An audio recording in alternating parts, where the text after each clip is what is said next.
And welcome to ETF Edge, your go-to place for everything exchange-traded funds. I'm your host, Bob Pisani. Can ETFs protect against a drop in the markets? The volatile markets, combined with a large cohort of older investors, has created a demand for products that allow investors to still stay invested, but provide some protection on the downside. This Wednesday, Calamos will launch a product that seeks to match the price return of the S&P 500 up to a cap of 9.2 to 9.6%, but also provide 100% protection on the downside. That's a neat trick. How are they doing this? Let's talk about it with Matt Kaufman. He's the head of ETFs at Calamos. Todd Sohn is from Strategas and joins us as a commentator, as he always does. So you launched this Calamos S&P 500 structured alt protection ETF. That's a lot, folks. Right. CPSM this Wednesday. What are you doing here? It's essentially options combinations, That's right? How are you getting the 100% downside protection? That's right. Launching this Wednesday, the Calamos Structured Protection ETF. We keep it short. So CPSM. We're entering into 3 options positions. So it's a zero strike call, an at the money put, and a short call. There's 3 positions. They all work together. It's a fully funded options package that delivers the upside of the S&P 500 to a cap with 100% capital protection over a 365-day outcome period. And then at the end of that year, the options reset, stay in the ETF, and keep on going. So I just want to, you said a zero strike. I want to make sure, that's a deep in the money call, sure, what we're talking about? It is, yeah. So do you want to do a little example here? Yeah, go ahead. Let's pretend like you have $100. So you're going to get that deep in the money call. And how much is that going to cost? That's going to cost you about $98. It's going to take up most of your budget. Okay. And now you're going to buy an at the money put, did you say? You buy an at the money put. That's the second part of That's this. right. That's the second leg. Okay. And so that's going to cost about $5. That's protection against the downside right there. Full downside That'll cost you $5. Yep. So now you've broken your budget. Wait, you already got $103. Spent $103. So how do you get back to $100? I have to sell off enough upside to collect $3. So you're going to sell out of the money call? You got it. Okay, for $3, and that gets you to 100. And the strike price is your cap. So 9.65%. And is that how you get to 9.6%? That's exactly right.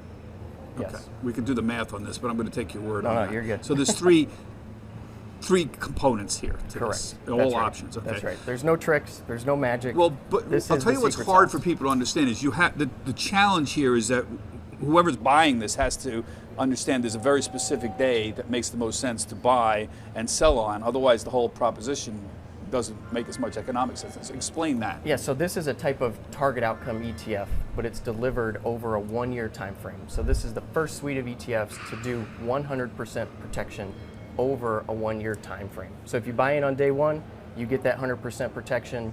You know, even day 2, day 3, there's probably opportunities to buy in all along the way. Yeah.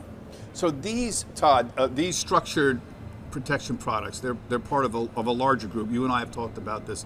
Target outcome products, I don't know what we should call them, but it's a whole group of them. They basically provide some downside protection while still staying in the market. So we've covered the JP Morgan premium income product. That's JEPI, J-E-P-I. That, in there you're selling options to generate income. Right. We've also talked about buffered products. Bruce Bond runs buffered products that deliver partial protection against the downside. Here we have full protection. What's the appeal of these products? They all kind of offer protection. Why are they being sold? When you think about ETFs in general, they're an innovation vehicle. Right? We started with plain old passive vanilla 30 years ago, moved into bonds, moved into active fixed income, active equity, and now we have this option derivative explosion. This is the next step of the evolution of the ETF.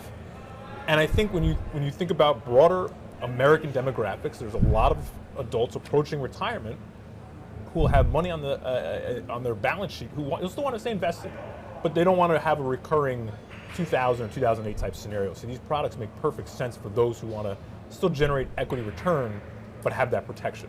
Yeah. I think that's really important here. I think that intellectually it makes a lot of sense. We constantly warn people about the dangers of market timing, that you can't, if you're really nervous, but you still want to stay in the market, you can't pull out and then put money back. It's very dangerous to do that. We know that market timing generally doesn't work. So how do you still stay in, but you're nervous?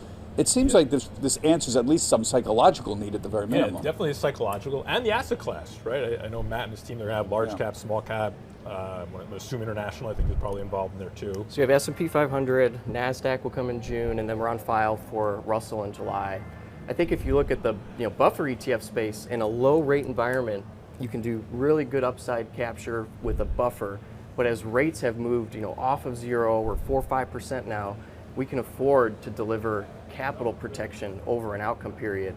And when you can do that, there's a lot of opportunities to use these products, not just for de-risking equity markets, but there's cash on the sidelines. People are now buying CDs, they're buying money markets again, they're buying fixed index annuities. And so now you can get capital protection over an outcome period. It's a space the ETF really has not captured yet. Yeah. Go ahead. You think about this in terms of asset class too. If long duration bonds don't work, this is also a substitute. Because if you can generate that low single digit return with the protection, that's another way to get your income, assuming equities are still okay. That's right. Do you have any data on, I mean, you must believe obviously there's a target audience here. Older people makes a lot of sense as a target audience. Anybody else out there? Yeah, I think retirees looking to provide for themselves when they no longer work, this gives them the opportunity to outpace inflation.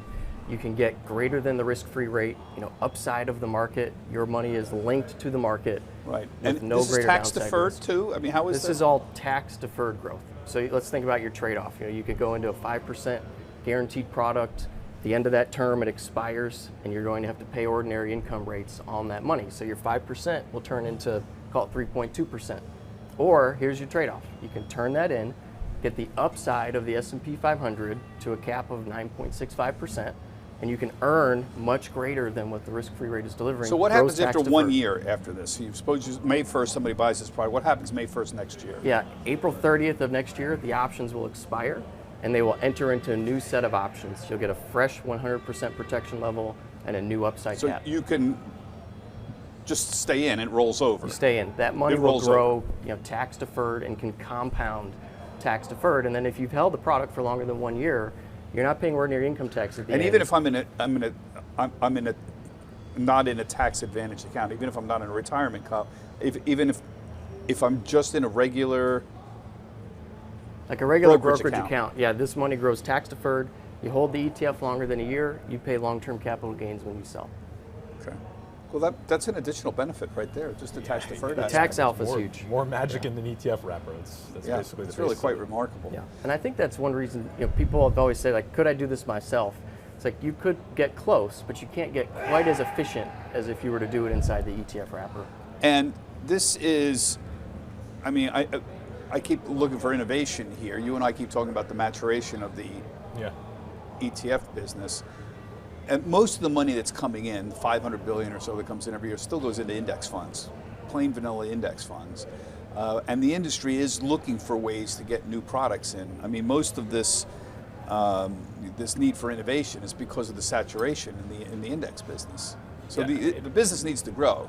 Yeah, this is one way, through options, through more complex, sophisticated type strategies that the common investor may not be familiar with, but there's clearly a very good value proposition. And unless you get a significant bear market, that money's going to stay in those index funds, right? There's no reason to sell out of them unless you have to for some taxable reason.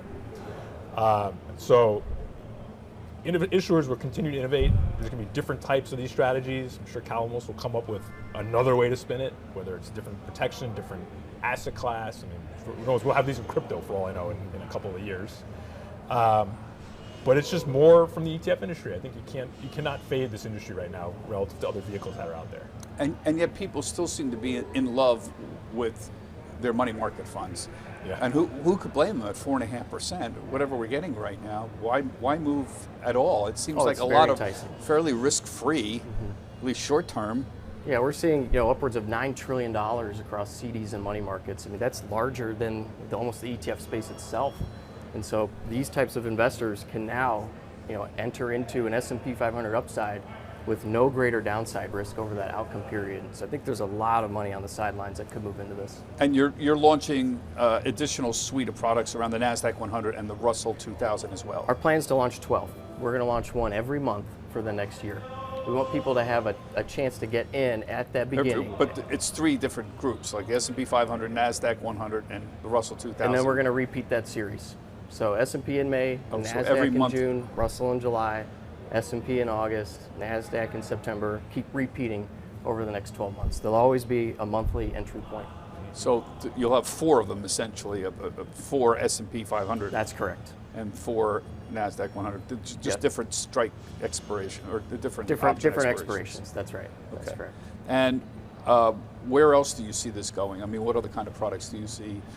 I'm just asking you to put on your ETF thinking It's a fantastic cap. question. The ETF vehicle is 30 years old.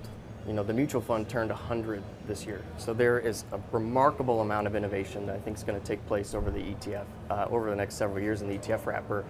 We really like to look at where flows are going. People are now, like you said, buying money markets again. They're buying CDs again. We can deliver capital protection inside of an ETF wrapper. That's extremely innovative. It really couldn't have existed over the last 10, 15 years in a lower rate environment.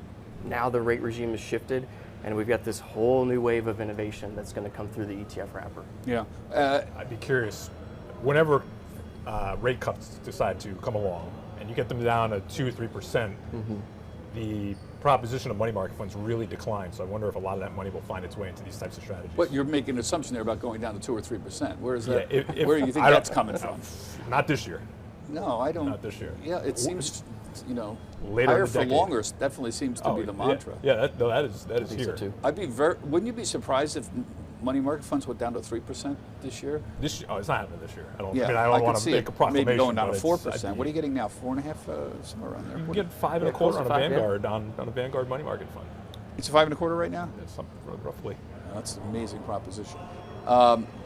And still money inflows though into bonds this year. Still. Yeah, I mean, active fixed income I think is a really big opportunity for issuers outside of the whole option product explosion that's going on. They are about 12% of industry AUM, that's including mutual funds, and really growing fast. I think a lot of investors have realized they need a professional hand at the wheel when you change interest rate regimes like we did recently from 0% all the way to 5%. But this is the argument the active guys always make. Oh, in a volatile environment, we're going to Yeah. outperform the passive guys.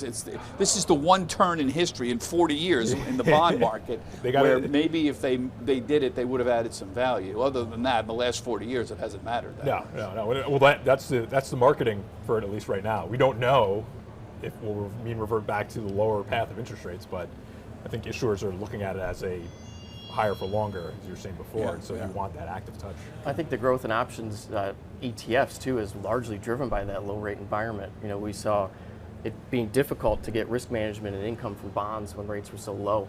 Now that we're moving out of this, you can actually use bonds once again for risk management and income. And so, you know, that's what we're seeing at Calamos as well. All I know is the viewers message me all the time how deliriously happy they are at 4.5 or 5%, and that money is very sticky in those money market funds, and that is very real competition for the stock market right now. When you get a risk-free at, 5%, and it's a real rate of return now, you're getting a positive real rate of return.